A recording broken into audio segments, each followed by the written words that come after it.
today is actually our very last event for this academic year. And we are really, really happy to present our guest, Dagmar Bosma and Sam Metz. And Dagmar will start with a presentation and followed by a discussion. And then we will have a little break before Sam. And also followed by a little activation moment with drawing. We will hear more about that later. But for now, Dagmar, thank you so much for being here as our guests. Yeah, please, I will mute myself. Hi, everybody. Welcome. So for a visual description of myself, I'm a white person, non-binary person, and I'm sitting in my living room, and I have a drawing behind me that's of me and my partner playing around with bike parts in a kind of kinky drawing session. And I'm wearing a shirt, a white long sleeve shirt that says "Get a grip and let go" as a sort of motto. And I have my earphones in. And so, okay, I'm going to share my screen for the presentation. And I will give also visual descriptions of the images that are in there.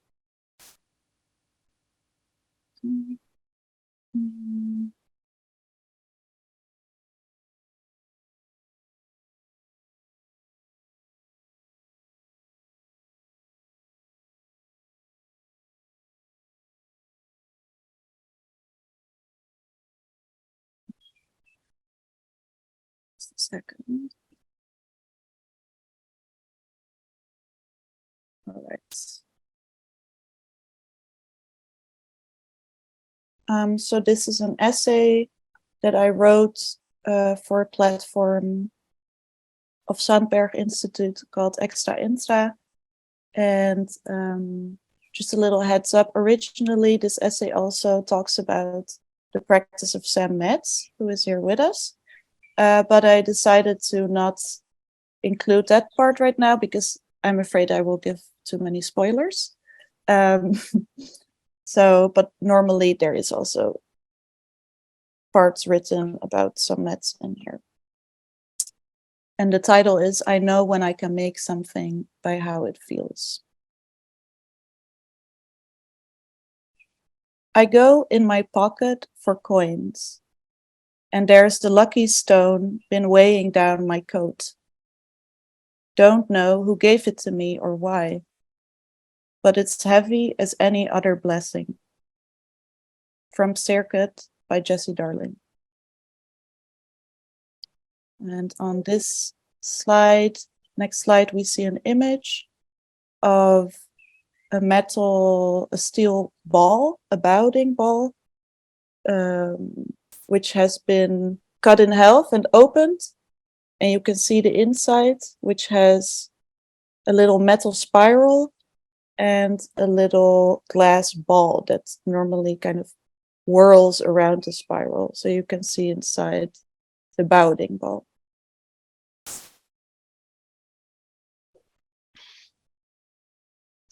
Besides lip balm and keys, I carry a set of steel balls in my pouch. Sometimes I stuff one in each of my men's trench pockets. I'll swish around the oversized coat to make the balls jingle. They clatter as I walk. A soft chiming accompanies my tread. These bouding exercise balls were brought to me from a flea market in New York. Normally they come decorated with colorful cloisonné, but these particular ones sport an unpolished, bare exterior. After I've held them for a while, a metallic smell emanates from my palms. According to classic Chinese medicine, you move the spheres around in one hand, pushing with your fingers and wrist, so that they rotate around each other. Inside the hollow globe, a glass marble whirls around the spring, hurling echoes from its concave space. The steel balls are amongst an array of objects I carry with me on the daily. These objects are like talismans or erratic knickknacks, mostly picked up from the street.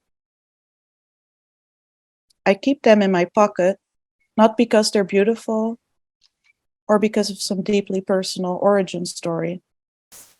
More importantly, I find comfort and support with them through stimming.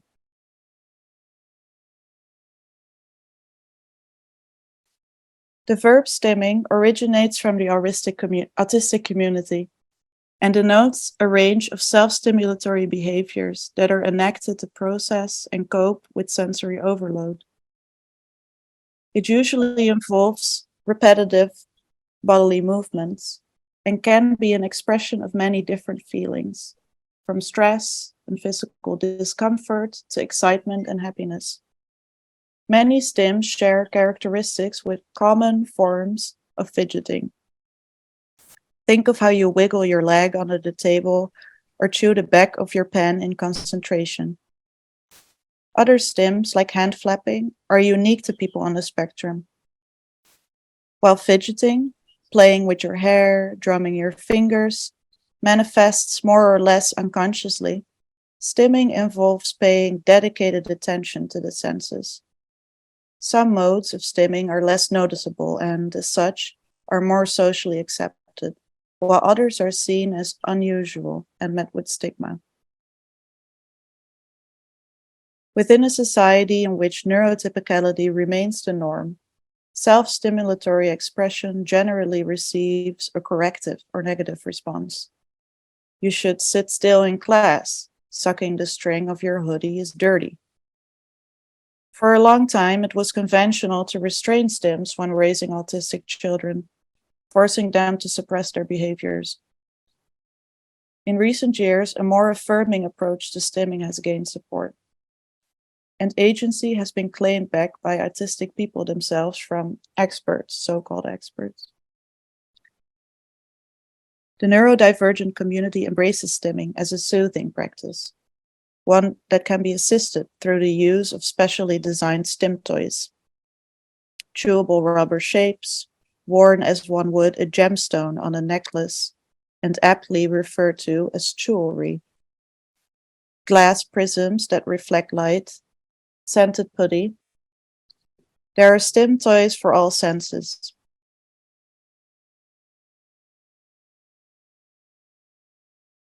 What's left inside? The sempiternal.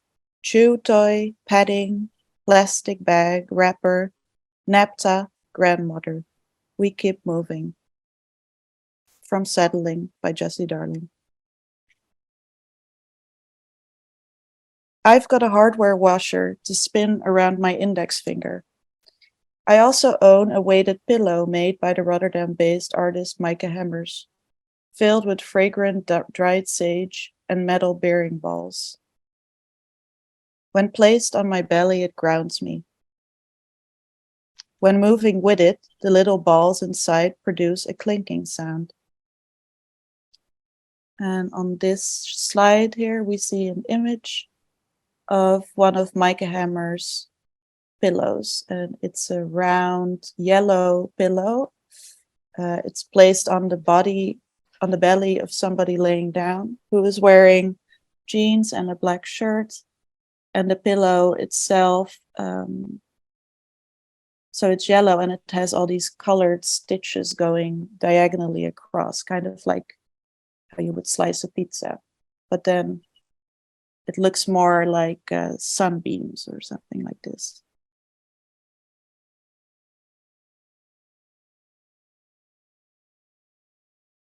As part of Kunstinstituut Melli's long-term exhibition, 84 Steps, Hemmers installed the environment This Deep Becomes Palpable, composed of sculptural pillows and large pastel drawings.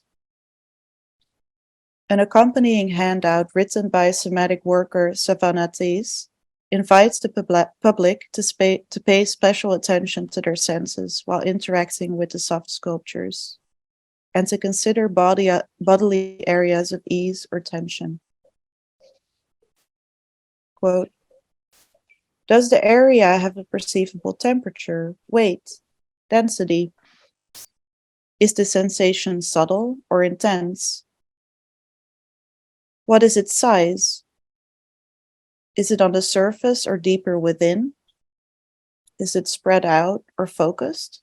Is there any movement? If so, does it have a rhythm? What is its atmosphere?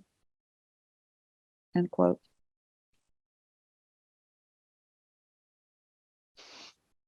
And on this slide, there's an image of the installation at Melly. This deep becomes palpable by Micah Hammers. And it's an installation with a carpet on the floor, which is a dark blue-ish, a little bit purple.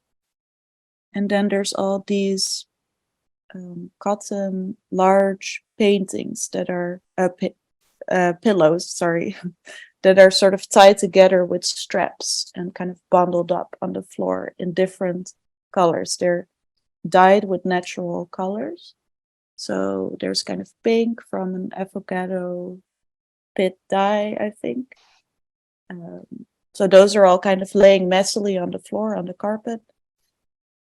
And then around that, there's a wooden structure holding up, made of beams, and it's holding up really large pastel drawings with different colors.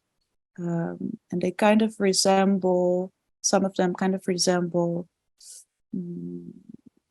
the interior of bodies, like a rib cage or organs. At least that's what I think. Yeah.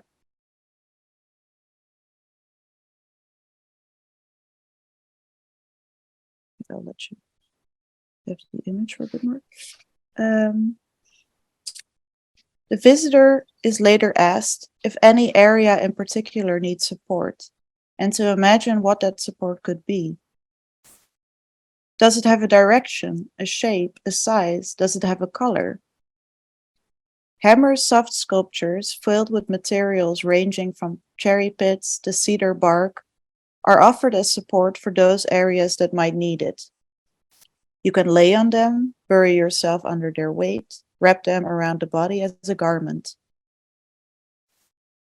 This deep becomes palpable, opens its landscape of color, scent, and touch towards stimming, and the works themselves have also emerged from self-stimulatory practices, as described on the website of Kunstinstituut Melly.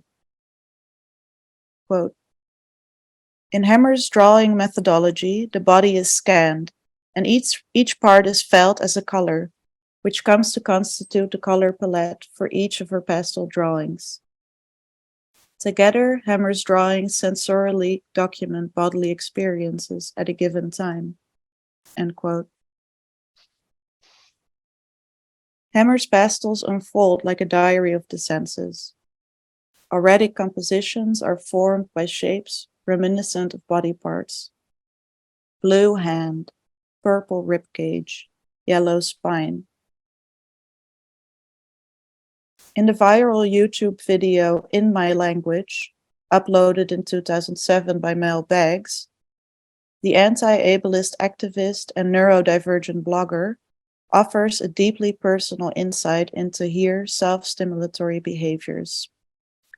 They go by, or here, sorry, Zahir goes by the pronouns Zahir, so I'm using Zahir.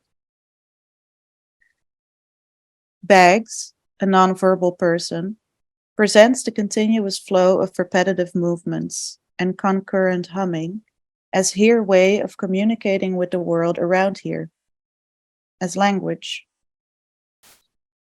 We see Baggs moving here fingers back and forth through running water from the tap. We see here rubbing her cheeks against the pages of an open book, stroking the keys of a computer keyboard, cradling the knob of a dresser. And I'm gonna play a little video in which Mel Beggs is doing the things that I just described, and there's also an audio that goes along with it.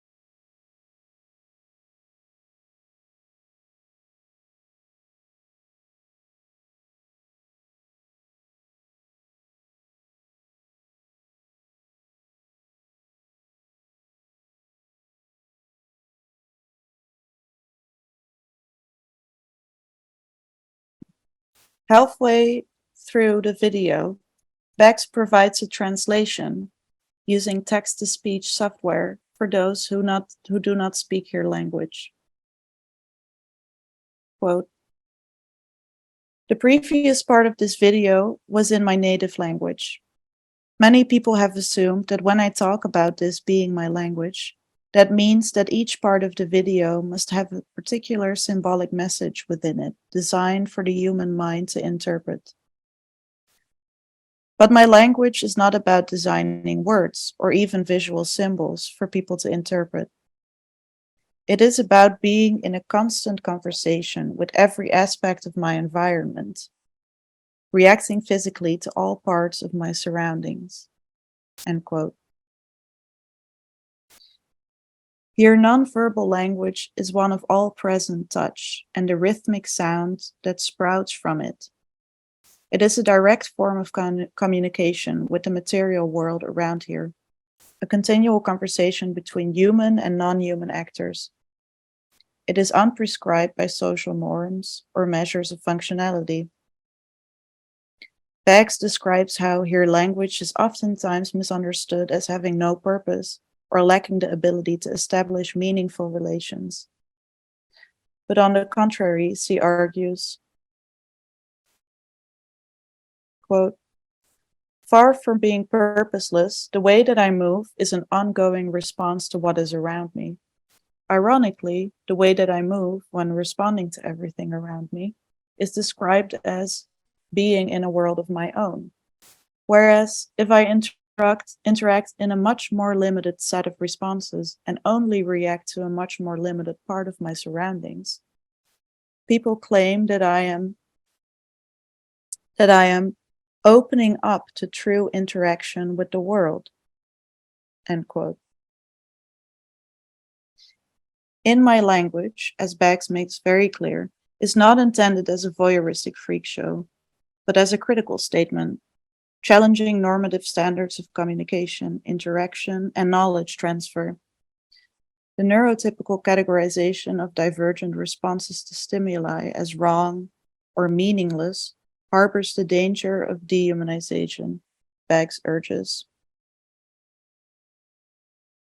Quote, "It is not enough to look and listen and taste and smell and feel. I have to do those to the right things, such as look at books, and fail to do them to the wrong things, or else people doubt that I am a thinking being. And since their definition of thought defines their definition of personhood so ridiculously much, they doubt that I am a real person as well." End quote. The activist concludes that human rights and equality for neurodivergent people can only be achieved when the many different shapes of thought, intelligence, and being are acknowledged as legitimate. In My Language, with over 1.7 million views today, stands as a monument for the oppression of those whose expression does not align with dominant verbal communication. Dedicated to all people who wrongly view our actions as purposeless, it also stands as a continuing demand for change.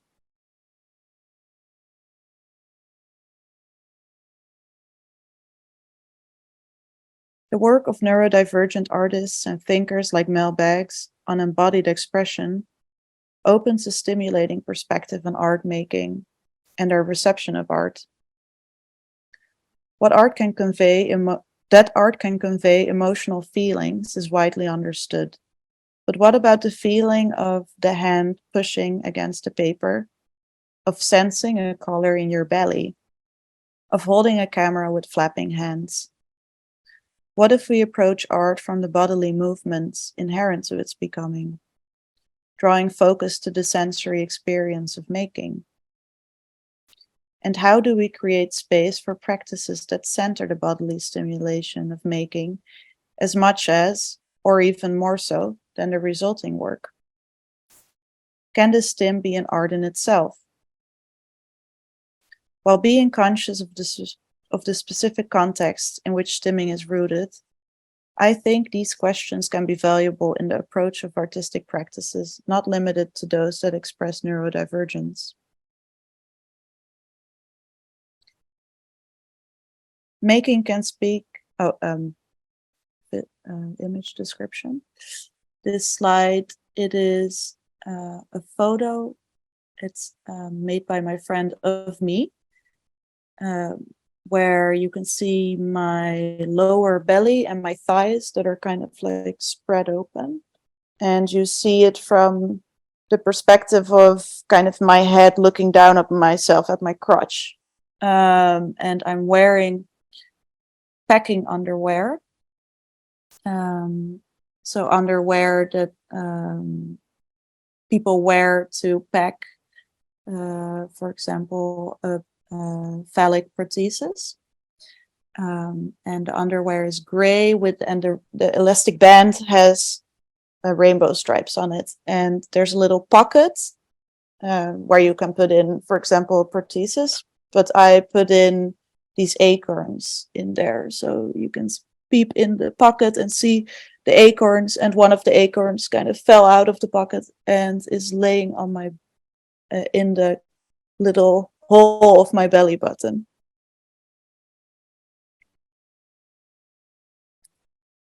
Making can speak from a divergent, sense-based intentionality or attention, with or without diagnosis. I myself have been denied an autism diagnosis by a medical system founded on neurotypical notions of classification and gendered assumptions. I was told my social skills were too good for me to be autistic.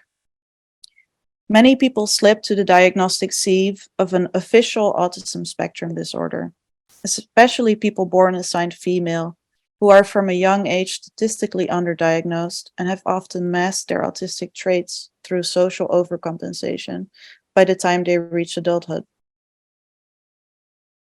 Within my own art practice, the studio is a stimming ground. More broadly, it is through art that I have found space to communicate in non-normative ways to the world around me, to move and touch differently than prescribed, connecting more deeply with materiality and objects.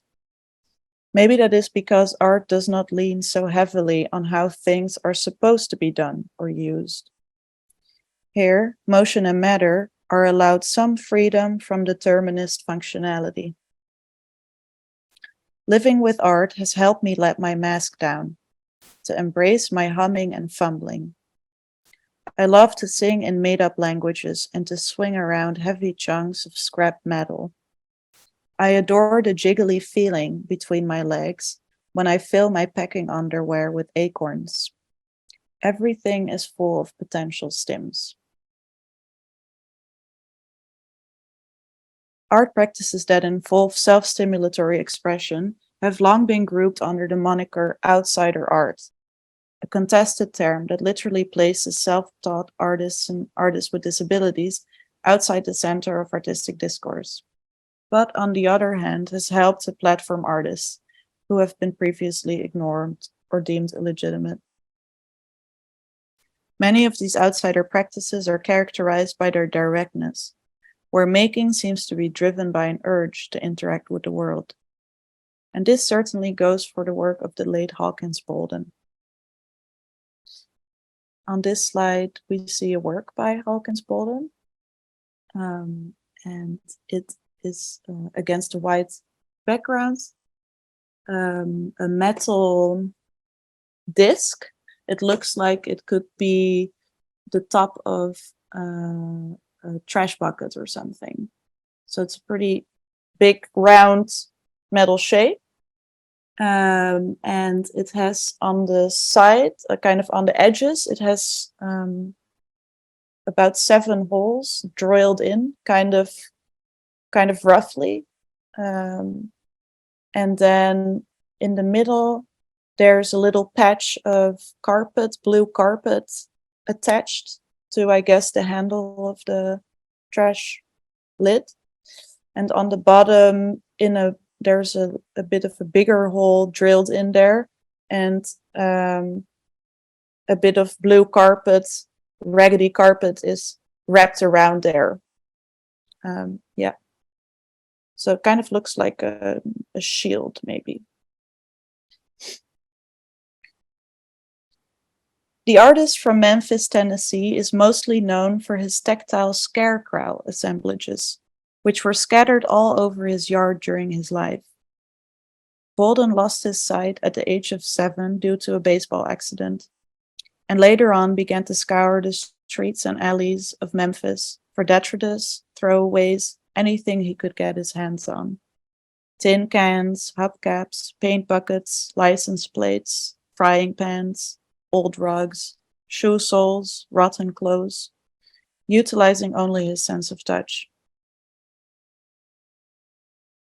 Using wire to tie scraps of wood, metal, and fabric together, Bolden transformed his street finds into mask-like objects and totemic figures. Their faces are adorned with artificial Christmas tree needles for hair and bits of rubber hose for tongues. The artist would drill in holes resembling eyes, sometimes just a pair of them, sometimes up to 10 or 20. One of his nieces suggested he put them in the garden to keep the birds out. When visitors asked him what he had in mind when making his pieces for the yard, suggesting that surely he'd have a reason for doing all of this, he would say, "The birds be thinking something going to get them. They get scared. They stay away." Whether these figures kept the birds out or not, I don't think Bolden really needed a reason. Maybe that was just a rough translation for those who didn't speak his language. I have not experienced Bolden's work in person, but I've come to know it more closely through the gallery catalog Helkens Bolden Tongues, published by Robert Hilt Gallery on the occasion of their 2020 exhibition by the same name. An essay written by art collector William Arnott in the catalog provides further insight into the artist's way of working. Quote, Bolden collects his materials and tosses them into the dark, damp crawl space beneath his house. To retrieve them for use when he is inspired to create, he walks, stooped on all fours, his right hand reaching, swinging along the dirt floor until he grasps the components that he requires. End quote. Rare footage of Bolden's process and interviews with him and his sister Elizabeth are featured in the 2011 documentary Make by Scott Ogden and Malcolm Hearn. In the film, we see Bolden crouched on the floor of his home, whistling to himself as he tears up leather and carpet into strips and fastens them to round lids. He roughens up a large metal sheet with a piece of stone, sings gospel songs, sits on the porch with his sister, wrapping twine around a stick. She comments, "He's always doing something." And then I was going to show a little bit of the documentary, but I think it's better not. So I will send you a link to it because it's freely available online. And there's really precious little bits in it where you can see Hawkins Bolden making, and it's really just beautiful and amazing to see how he makes. Mm-hmm.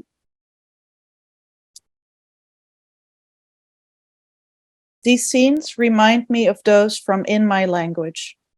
Oh, another image actually now, another image slide, which has another one of Balkan's disc work. So it's another big metal disc against a white background.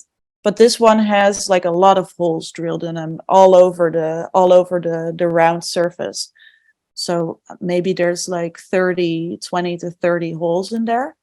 And along the edge of the metal disc, there's pieces of old leather and rubber hose and old belts wrapped around there and kind of fastened with metal wire, very roughly. And there's the rubber hose is green, and the leather is kind of black or brown.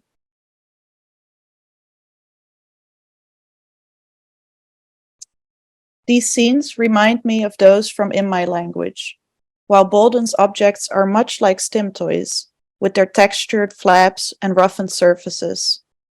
His making is one of continuous touch, sounding the space around him and sensing what he cannot see.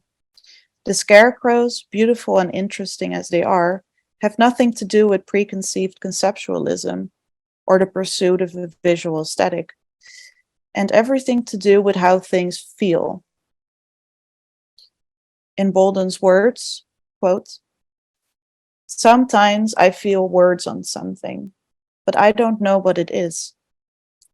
I don't ask nobody about it, or about color neither. I don't worry about color. I know when I can make something by how it feels." End quotes.